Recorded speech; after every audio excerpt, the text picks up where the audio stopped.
Hoy en día nos topamos con que hay coach para cómo vivir, para cómo hacer las cosas, miles de personas buscando en redes sociales cuál es el sentido de lo que hago, cómo ser mejor en vivir la vida, y nos rodeamos, le damos like, le damos follow a todas estas personas de coaching que te dicen cómo vivir la vida. Pero el día de hoy estamos con el Padre Juan y queremos tratar ese tema. ¿Cuál es el sentido de la vida? ¿Qué tal, Poncho? ¿Cómo estás? Muy bien. ¿Y usted qué tal? Un contento de estar aquí contigo y con tu auditorio. Me parece un tema súper interesante, el sentido de la vida. Cuando yo hablaba a los universitarios, les decía que los muchachos siempre quieren saber, bueno, ¿para qué estoy aquí? ¿Qué quiero hacer? Dice, hay tres preguntas fundamentales que todos nos tenemos que hacer. En algún momento en la vida hay tres preguntas fundamentales. La primera es, ¿quién soy yo? Es decir, uno tiene que conocerse a sí mismo, su temperamento, soy colérico, soy flemático, cuáles son mis cualidades, conocerme a mí mismo. De hecho, ese era el principio filosófico de los griegos más importante, conócete a ti mismo. Esa es tu capacidad, porque ya dentro de ti mismo, si tú analizas tu corazón, si tú analizas tu mente, si tú analizas tu potencial, incluso de dónde estás puesto, tu familia, todo eso te puede ayudar para decidir cuál es el propósito de tu vida, dónde puedes tener más éxito, dónde puedes desarrollar todo tu potencial. De eso se trata, de que el joven, de que la persona desarrolle todo su potencial al máximo. Entonces, la primera es conocerme a mí mismo, porque soy colérico, porque a veces estoy deprimido, porque a veces estoy angustiado. Entonces, un análisis, una reflexión, autorreflexión sobre interioridad de la persona. Eso es lo primero que el joven tiene que hacer. La segunda cosa que tiene que hacer es, ¿qué quiero ser? Es decir, ¿cuáles son mis ideales? Porque si uno tiene una meta, si uno sabe la meta, no le importan las condiciones de lo que quiere alcanzar. Yo recuerdo el ejemplo de este señor Von Braun. Von Braun fue el que desarrolló todo el proyecto Apolo para llevar el hombre a Marte. Entonces, él hacía cohetes, se divertía haciendo cohetes con latas e inventando tipos de mezclas de pólvora y cosas de esas, como un niño, jugando como un niño. Pero en aquellos tiempos se creía que era muy difícil que un objeto venciera la gravedad de la Tierra, porque era... Y un día, yendo por el centro de la ciudad, se encuentra en un kiosco una revista que decía, si es posible llegar a la Luna.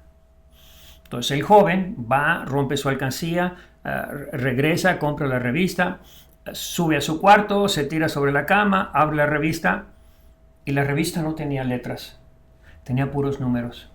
Y él odiaba las matemáticas, pero él decía, si yo quiero realmente mandar un hombre a la luna, si yo quiero mandar un cohete a la luna, ni siquiera pensaba mandar un hombre, sino un cohete a la luna, tengo que saber matemáticas. Entonces, aquella motivación que él tenía, a pesar de que no le gustaban las matemáticas, hizo que él se pusiera a estudiar y le animara a estudiar. Entonces, un joven tiene que pensar, ¿qué es lo que quiero hacer en la vida? ¿Cuál es mi meta más alta? ¿Cuál es lo más alto que yo puedo llegar con mi capacidad que tengo?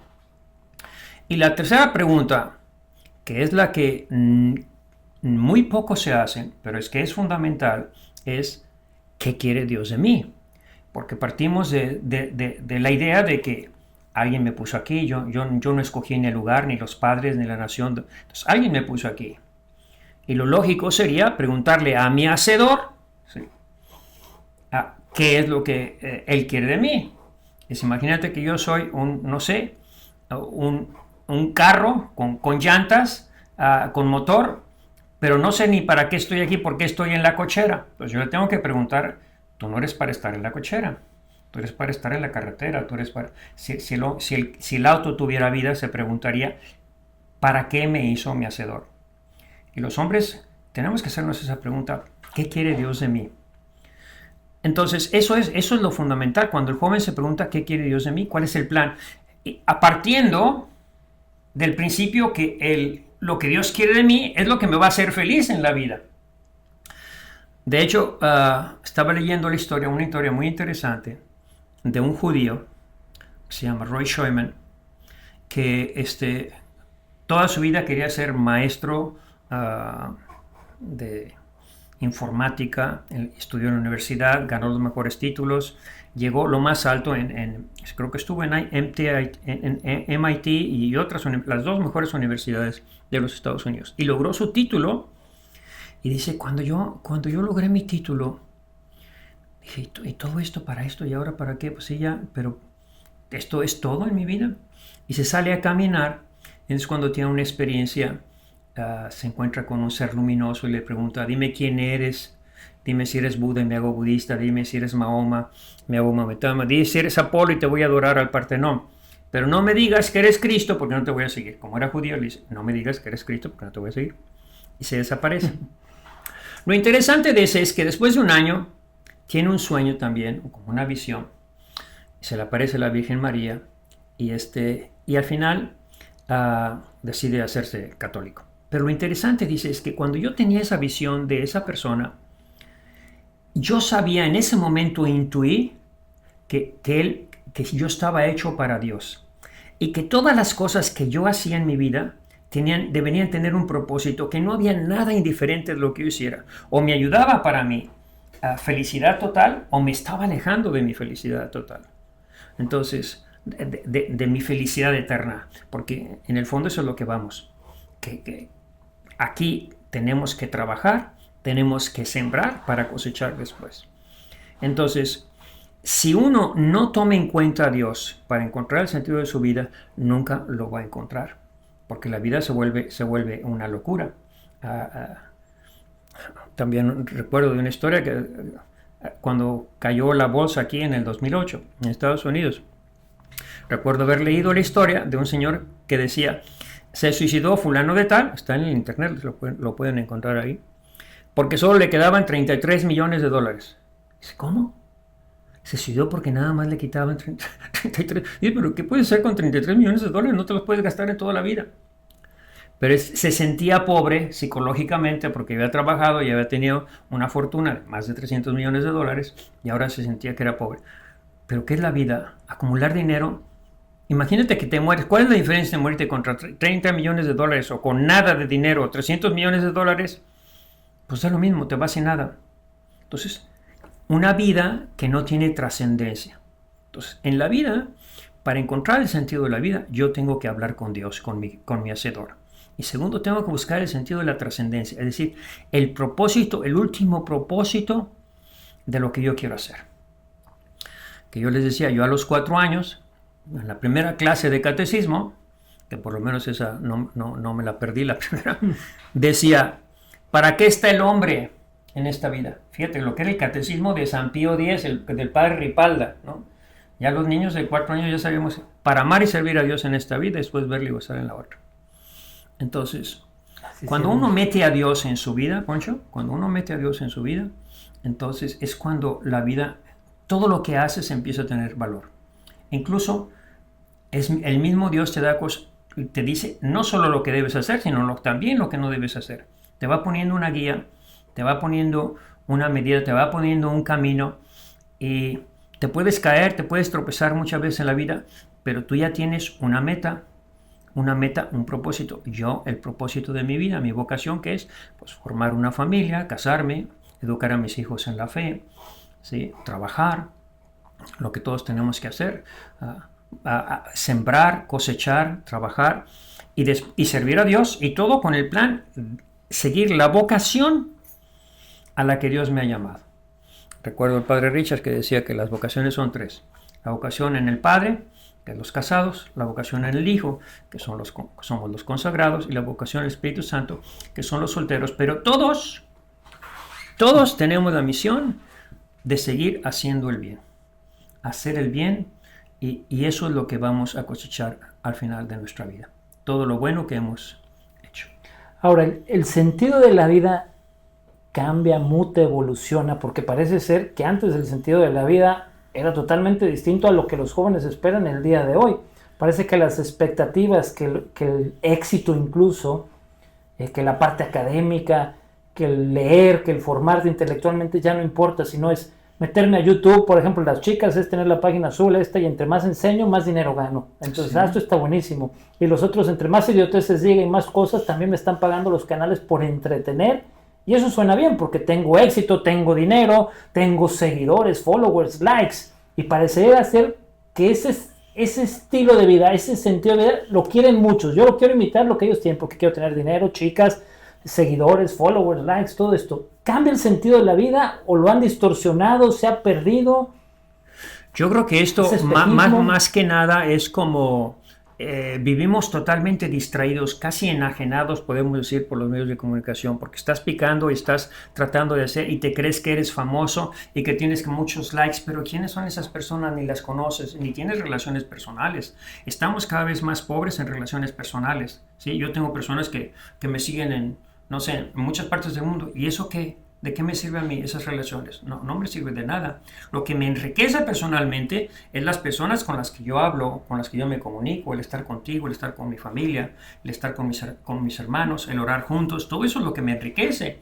Y lo demás es pura distracción. Entonces, propiamente lo que está pasando es que vivimos totalmente distraídos del objetivo final de nuestra vida, que es salvar mi alma, hacer el bien, trabajar, cumplir con la voluntad de Dios y salvar mi alma. Vivimos totalmente distraídos, estamos enajenados. Estaba viendo ahorita, hay que rezar por todos nuestros hermanos allá en Colombia, pero decía, el último video, estaba una chica, es baile, ¿sí? Yo no sé dónde sacaron el celular, si se lo encontraron entre los escombros, pero fue su último baile. Y dice, están temblando y pum, vale, se apaga todo. ¿Sí? ¿De qué sirvió eso? Que no tenía ningún propósito en la vida. Entonces tenemos que buscar, yo diría, aprovechar bien el tiempo para hacer el mayor bien posible y agradar a Dios, salvar mi alma, pensar en mi eternidad, que es lo importante.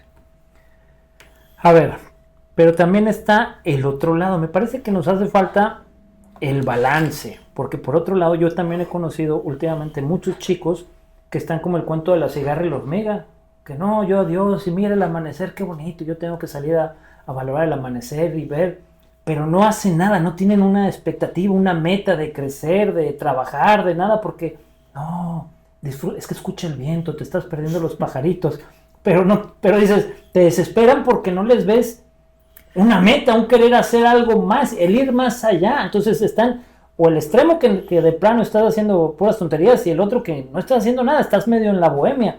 Entonces, ¿dónde está el medio? Sí, la vida espiritual también se puede convertir en una droga, un escape, ¿no? Más se da en las mujeres, ¿no? Cuando tengo problemas en el hogar, me la paso yo en la iglesia para deshacerme de esos problemas. Pero en la iglesia, en el campo religioso, lo único que tiene que ser es oración, formación y apostolado. No puedo estarme la pasando rezando todo el tiempo y en oración y diálogo. Está muy bien rezar todas esas cosas, pero yo tengo que formarme, sobre todo en mi fe, porque estamos en una situación muy difícil donde yo tengo que comunicar mi fe a personas que son incrédulas, a mis hijos que ya no creen en Dios, a mi marido que no quiere saber nada de la iglesia. Y yo tengo que estar formado en mi fe, no solo ir a misa y rezar por él, sino tener oración, formación y apostolado, que es lo importante. Sí, es lo que la parábola que dice nuestro Señor de los trabajadores a la viña, que estaba ahí tomando el sol y dice, ¿qué están haciendo aquí? Es que nadie nos ha contratado. Todos tienen que trabajar, todos tenemos que trabajar, todos tenemos que aportar algo al crecimiento del reinado de Cristo. Para eso estamos trabajando aquí, al reinado de Cristo, que Cristo reine en los corazones, pero eso exige no solo pasármela rezando en la iglesia, a no ser que yo tenga la vocación para la vida consagrada, como lo hacen las adoratrices o las adoradoras de la vela perpetua.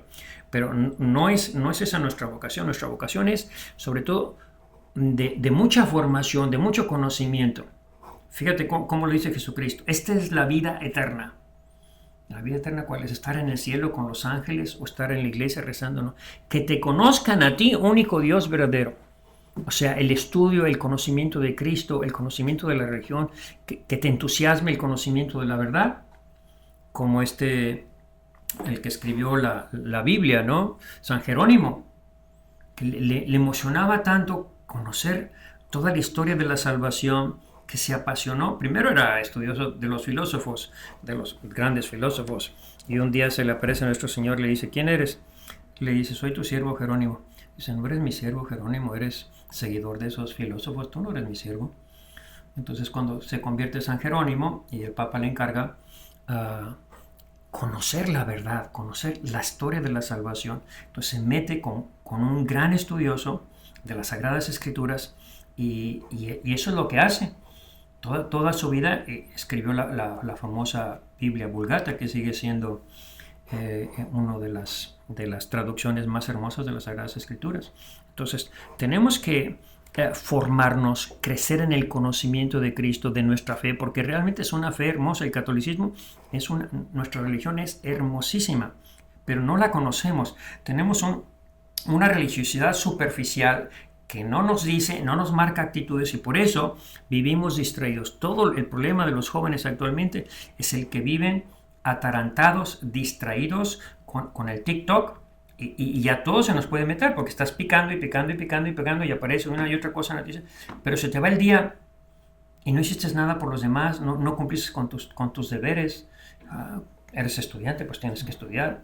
Eres padre de familia, pues tienes que trabajar, tienes que cuidar a tus hijos. Eres madre, tienes que enseñar a tus hijos, tienes que hacer muchas cosas. Entonces, hay que buscar ahorita un equilibrio, sin despreciar todas estas cosas de los medios de comunicación, porque es una cosa fabulosa ahorita. Puedes encontrar cualquier libro y puedes formarte sobre cualquier tema si tú tienes interés en formarte. Pero el peligro está en que están haciendo tonterías y distrayendo y divirtiendo a la gente y contando chistes, y no están creciendo como personas, no están creciendo en sus relaciones. Incluso esas personas que se encierran en su cuarto tienen problemas con su madre, con su padre, con sus hermanos. Entonces es un grave problema de despersonalización. No estoy creciendo, no me estoy desarrollando, no estoy ni siquiera llegando a ser un adulto. Eso es lo que nos falta. Ahora, ese es el sentido de la vida, cuando el común denominador es que yo estoy bien, o dentro de lo que cabe, bien. Pero últimamente me he topado, por ejemplo, acabo de ir a un apostolado muy interesante de justicia social de los jesuitas, y el padre trabaja con puros presos. Me decía que uno de los problemas que encuentran ellos es que han perdido el sentido de la vida. Los que dicen, tuve un error y me dieron cadena perpetua y estoy aquí, pues ¿cuál es el sentido de mi vida, de este sufrimiento? Estar aquí, padre, yo ya me arrepentí, ya. ¿Y cuál es el sentido? Ese es uno. Y el otro es, por ejemplo, las personas que eran muy entusiastas, muy emprendedoras y tienen un accidente y por alguna causa quedan en silla de ruedas, su vida no es igual y parece ser que pierden el sentido de la vida, que dicen, ¿y ahora qué? ¿Ahora de qué va? ¿Cómo recuperar, cómo hacerles ver que su sentido de la vida sigue siendo el mismo? No es el mismo, es diferente con los obstáculos. ¿Cómo le haces ver al preso, cómo le haces ver al enfermo terminal quizás, o al que está en silla de ruedas, que estaba bien? Sí, esos son problemas extremos, ciertamente, de personas que propiamente ellos destruyeron, por así decir. ¿Qué puedes hacer con un árbol que está cortado casi hasta la raíz? ¿Puede florecer? Sí puede florecer, pero ciertamente son situaciones extremas. Yo no he trabajado con los presos, ¿no? Hace poco estuve visitando la cárcel, un amigo que tengo ahí. Pero los que yo conozco todos tienen esperanza de algún día de salir de ahí.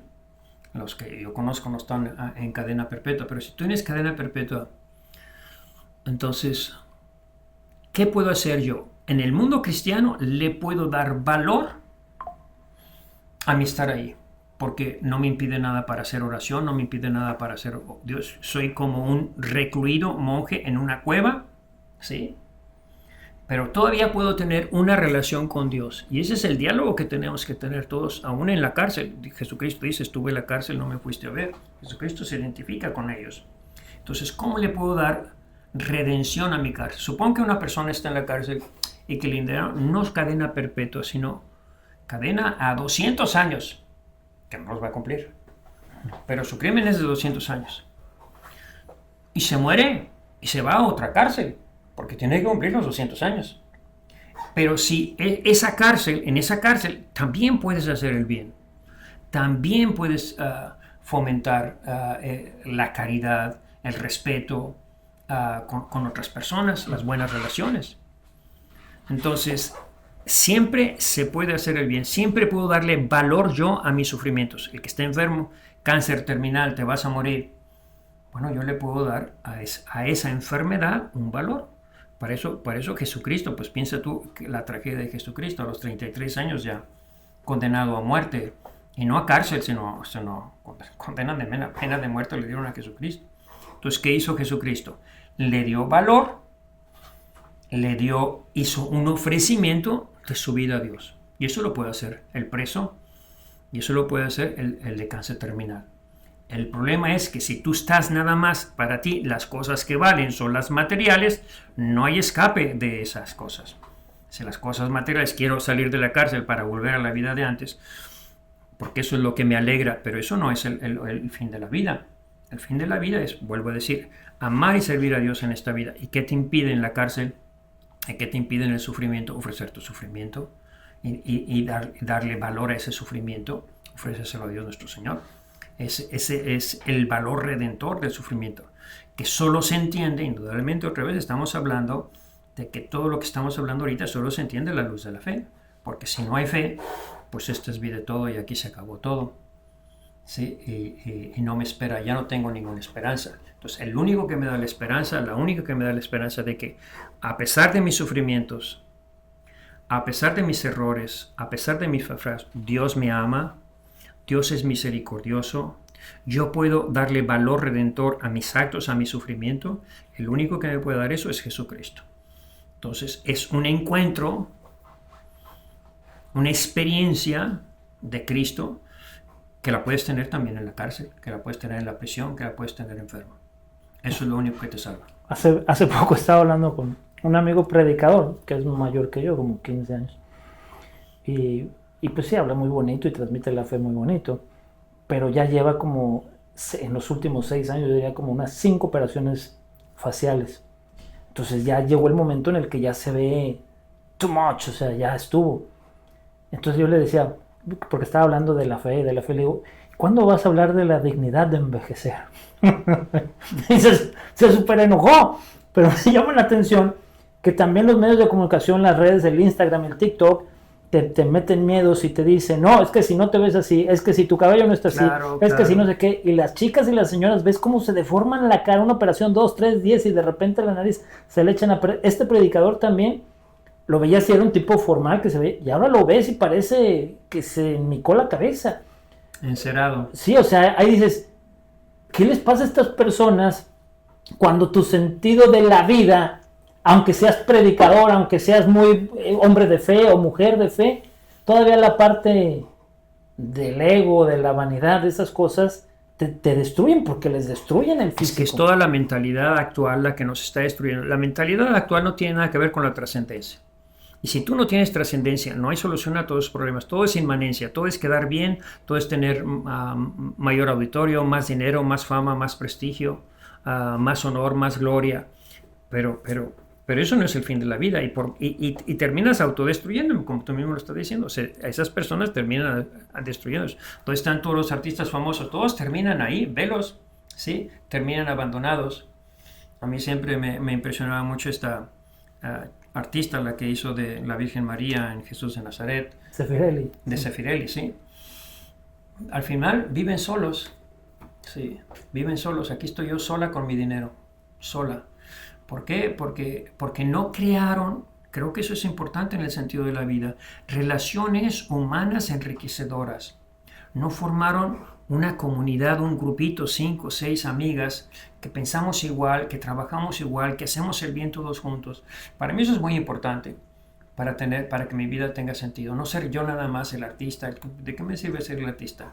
Si yo quiero hacer el bien, pues bueno, lo puedo hacer bien, pero no tengo que desgastarme por eso. Trato de hacer el bien, trato de comunicar a todas las cosas, pero es más importante las relaciones personales enriquecedoras. Y creo que lo que los jóvenes actualmente están perdiendo con el celular, con los medios de comunicación, son cada vez más incapaces de relacionarse con los demás.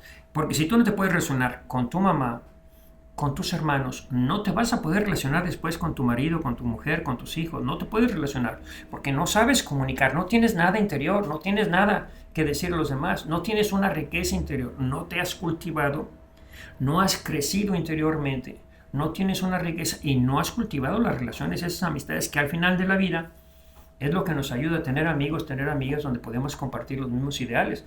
Por eso yo soy de la idea, ¿sí? que lo que Ratzinger decía que era muy bien, que lo que más nos ayuda en esta vida, en este mundo que nos obliga, por así decir, a ser materialistas, a estar ocupados en el momento, que es formar comunidades de vida cristiana.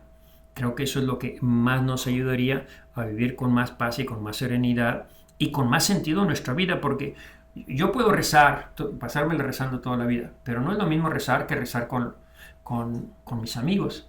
De hecho, ahora que estuve ahí en la cárcel de Morelia, lo que me llamó la atención es de que mi amigo pues tiene una comunidad otra vez de presos, ¿sí? Todos son presos, pero se juntan para rezar, se juntan para cantar, se juntan para alabar a Dios, y eso les ayuda, ya les da un sentido de, bueno, estoy aquí, pero tengo una comunidad, hay gente buena, también son mis amigos, y había un grupo ahí de católicos y otro grupo de cristianos y todos, pero el formar comunidades nos ayuda mucho a que esta vida sea menos agobiante, nos angustie menos, ¿sí? Y tenga un sentido, porque también la vida de comunidad, dice Jesucristo, donde están 2 o 3 reunidos en mi nombre, ahí estoy yo en medio de ellos. ¿Por qué no va a estar nuestro Señor con nosotros? ¿Verdad? Para cerrar, Father, a ver, vamos a... ¿Qué tengo? Ya nada más, ya lo vimos, pero a todos los jóvenes, a los padres de familia que nos están escuchando, que nos están viendo, ¿cuáles son los pasos que tengo que revisar para saber que mi sentido de la vida va correcto? O sea, ¿cuál es el equilibrio, ese balance que debemos de checar? Los foquitos que debo de ver en mi tablero que no estén prendidos. Yo creo que lo primero es cómo está mi relación familiar. Es lo primero que yo tengo que ver. Porque si yo estoy en pleito con mi mamá, con mi papá, con mis hermanos, ahí hay un problema muy grave. Lo primero que tengo que hacer es mi relación personal en mi familia. Que no sea mi oración en mi grupo un escape. Y la segunda cosa que tengo que ver es mi relación con Dios. Decíamos al principio, ¿cuál es el fin de la vida? Nos lo enseña el catecismo. Aquí estamos para amar y servir a Dios en esta vida y después verle y gozarle en la otra. Y esta vida es para trabajar. Entonces, mi relación con los demás, que propiamente es lo que estamos hablando, los 2 mandamientos, amar a Dios sobre todas las cosas y a tu prójimo como a ti mismo.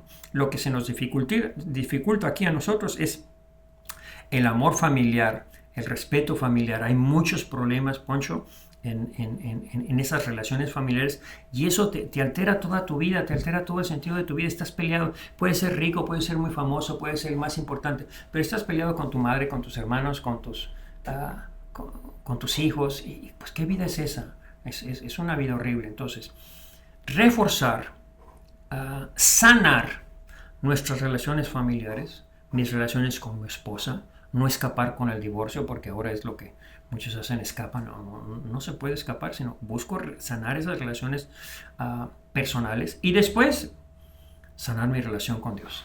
Y con esas 2 cosas creo que podemos hacer bien nuestra vida y darle sentido, un sentido que yo me sienta tranquilo y en paz, porque tengo esa riqueza de relaciones, tanto con Dios como con los demás.